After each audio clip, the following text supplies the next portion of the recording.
오늘의 사연을 시작합니다. 안녕하세요. 저는 30대 중반 가정주부입니다. 남편은 얼마 전 해외 지사로 발령 나게 되면서 현재 떨어져 지내고 있습니다. 아이도 없어서 같이 따라서 갈까도 생각했지만 1년 정도만 있다가 돌아오는 것이기도 하고 있던 가게도 있었기에 저는 그대로 지내게 되었습니다. 그런데 얼마 전부터 엄마가 자주 병원에 가시는 것 같더니 결국 암이라는 것이었습니다. 그래도 요즘은 의술이 좋아져서 초기에 발견하면 완치율이 높다고 하기에 희망을 가지고 치료만 잘 받으라고 하였지만 병원비 등을 어떻게 감당해야 될지 모르시겠다면 한 걱정이셨습니다. 자식은 저 혼자뿐입니다. 그래서 제가 도와드려야 하는데 지금도 이미 너무나 많이 도와준 상황입니다. 전세의 작은 아파트이긴 하지만 지내질 수 있는 집도 해드렸고 엄마의 개인적인 빚도 다 갚아드렸습니다. 그 외에도 많은 것들을 해드렸는데 엄마의 병원비마저 남편에게 말해서 부담을 주고 싶지 않았습니다. 아직 아이를 못 가진 이유 중에 엄마한테 많은 돈이 들어가다 보니 경제적으로 아직 아이를 낳는 것이 부담이 되는 것도 있습니다. 이런 상황이기에 제 스스로 해결할 수밖에 없었습니다. 남편에게는 저녁에 심심하기도 하고 답답하기도 해서 쿠팡 새벽 배송을 한다고 거짓말을 하고 노래방에 도우미로 나가기 시작했습니다. 새벽까지 술도 마시면서 있다 보니 몸도 힘들고 속도 망가지기 시작했습니다. 그날도 어김없이 저녁에 노래방으로 출근을 하였습니다. 손님이 오셔서 룸으로 들어갔는데 시아버님이 계신 것이었습니다. 친구분들과 오신 것이었습니다. 시선을 피하고 모르는 척하면서 그 방을 조용히 빠져나왔지만 시아버지도 같이 따라서 나오셨습니다. 그러면서 이야기를 하자며 저를 데리고 나가셨습니다. 그렇게 시댁으로 가게 되었습니다. 엄마의 병원비 등 모든 상황을 말씀을 드렸고 남편에게 부끄러운 일은 하지 않았다며 믿어달라고 말씀을 드렸습니다. 시아버지는 그런 일이 있으면 말을 해야지. 그러시면서 부족한 금액은 보태줄 테니 노래방에서 그만 일하라고 하시는 것이었습니다. 그날 이후로 저는 노래방 도우미를 그만두었고 가게에만 전념하면서 열심히 일하였습니다. 또한 시아버지께서도 매일매일 가게로 오셨습니다. 혼자서 밥 먹으면 입맛도 없고 며느리 가게 매출도 올려줄 겸 식사하시려 오셨다가 오후에는 이것저것 일들을 도와주셨고 배달을 다녀올 수 있게 가게도 봐주시고 급한 물건들도 사다 주셨습니다. 그렇게 저녁 장사까지 끝내고서는 집으로 돌아가셨습니다. 젊은 저도 안 하던 일을 하면 힘든 법인데 시아버지가 안 힘들고 안 아프면 거짓말이기에 쉬는 날에 백숙을 해드리려 시댁을 찾아갔더니 시름시름 앓고 계셨습니다. 이제 가게 나오지 마시라고 말씀을 드렸더니 얼굴도 보고 밥도 먹고 운동 삼아 일도 도와주려 가는 거니까 신경 쓰지 말라고는 하셨지만 얼굴은 많이 힘들어 보이셨습니다. 게다가 시댁에서 가게까지 대중교통으로 1시간이 넘는 거리이기에 더 힘드셨을 겁니다. 한 고집하시는 시아버지를 말리지 못하고 백숙만 해서 같이 먹고 집으로 돌아왔습니다. 아무래도 남편이 돌아올 때까지는 계속 저렇게 가게로 출근하실 것 같고 혼자서 지내시는 것도 적적하실 것 같아서 저희 집에서 같이 살자고 시아버지께 말씀을 드렸습니다. 아직은 혼자서 스스로 챙기고 지낼 수 있다며 마음만 받겠다고 하셨지만 남편이 없어서 혼자 지내는 것이 무섭다는 말도 안 되는 이유를 들면서 설득 끝에 아버님을 모시고 오게 되었습니다. 그렇게 같이 새벽에 제가 먼저 출근해서 일을 하고 있으면 점심때쯤 오셔서 식사를 하시고서는 저녁 장사까지 하고 같이 퇴근을 하였습니다.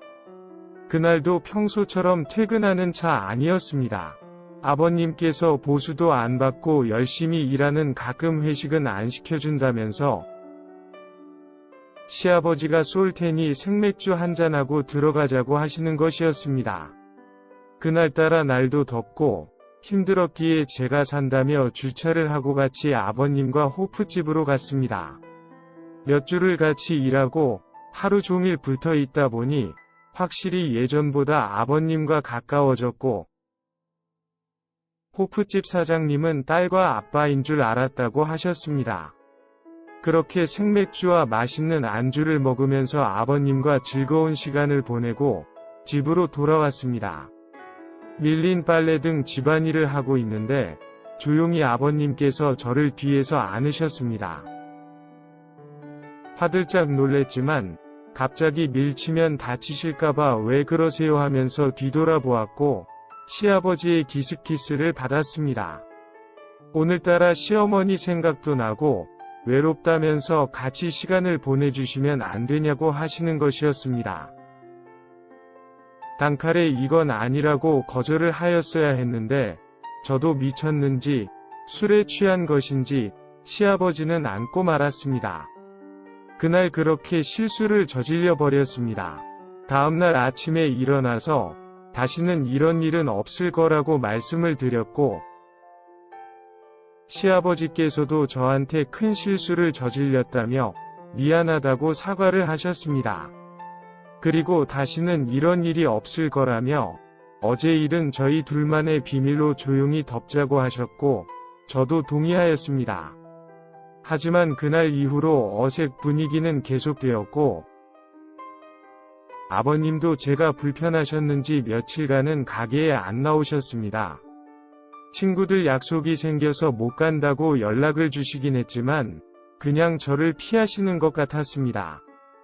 결국 제가 먼저 아버님께 말을 꺼냈고 서로가 서로에게 한 실수이고 서로 조용히 덮기로 하였으니 너무 어려워하시거나 불편해하지 않으셨으면 좋겠다고 말씀을 드렸습니다. 시아버지께서도 알았다고 하시면서 조용히 방으로 들어가셨습니다. 저도 정리를 하고 방에 들어와서 영화를 보다가 잠이 들었습니다. 그런데 자꾸 옷이 올라가지는 것이 느껴져서 눈을 떠보니 시아버지가 바로 앞에 계셨습니다. 놀래서 저도 모르게 밀쳤지만 주책이고 미친 짓이라는 것을 잘 알지만 제 몸이 자꾸 생각이 나고 잊을 수가 없어서 또 왔다는 것이었습니다. 하지만 그건 저도 마찬가지였습니다. 남편이 없이 혼자 지낸 기간이 길어서 그런 건지는 잘 모르겠으나 저 역시도 잊을 수가 없었습니다. 결국 저도 시아버지의 터치를 뿌리치지 못하고 받아들였습니다. 그리고 사실 좋았습니다. 죄를 짓는 것도 처음이 어려울 뿐 그 후로는 쉬웠습니다. 남편에게 미안한 마음도 이러면 안 된다는 죄책감도 처음에만 있었을 뿐 어느 정도 시간이 지나니 아무렇지도 않았습니다. 그렇게 거침없이 지내다 보니 결국 사고가 터졌습니다. 제가 시아버지의 아이를 가지게 되었습니다. 조심한다고 하였는데 임신이 된 것이었습니다.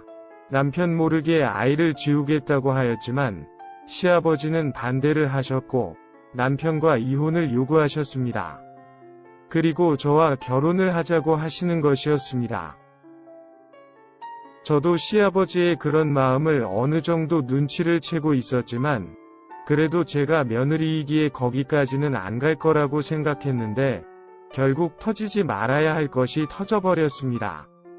저에게 충분하게 생각할 시간을 주신다고 하셨지만 며칠이 지나서 남편에게 있었던 모든 일들을 이야기하셨습니다. 남편에게 전화가 왔고 내일 한국으로 돌아갈 테니 당장 아기를 지울 준비하고 있으라고 소리쳤습니다. 그러면서 아무리 외로웠어도 다른 남자랑 바람을 피웠어야지. 왜 하필 시아버지랑 바람을 피면 어떡하냐면서 모든 것을 덮어줄 테니 마음의 정리를 하라는 것이었습니다. 하지만 저도 이제 남편보다 시아버지에게 더 마음이 갑니다. 그래서 솔직하게 제 마음을 남편에게 이야기를 하였더니 정말 모두 다 미쳤다면서 전화를 끊었습니다. 아내 뱃속에 있는 아기가 내 자식이 아니라 배다른 동생이고 아내가 새엄마로 된다는 것이 말이 되냐며 장문의 메시지를 보냈지만 저에게는 이미 의미 없는 내용들이었습니다.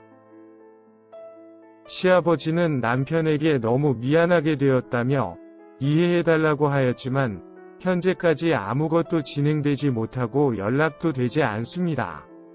그저 뱃속의 아이만 하루가 다르게 커가고 있습니다. 욕먹을 각오하고 답답한 마음을 풀어봅니다. 오늘의 사연은 여기까지입니다. 구독과 좋아요, 알림 설정 부탁드립니다. 긴 글을 읽어주셔서 감사합니다. 구독과 좋아요 꾹꾹 눌러주세요. 꾹꾹. 알림 설정도 꾹꾹 눌러주세요.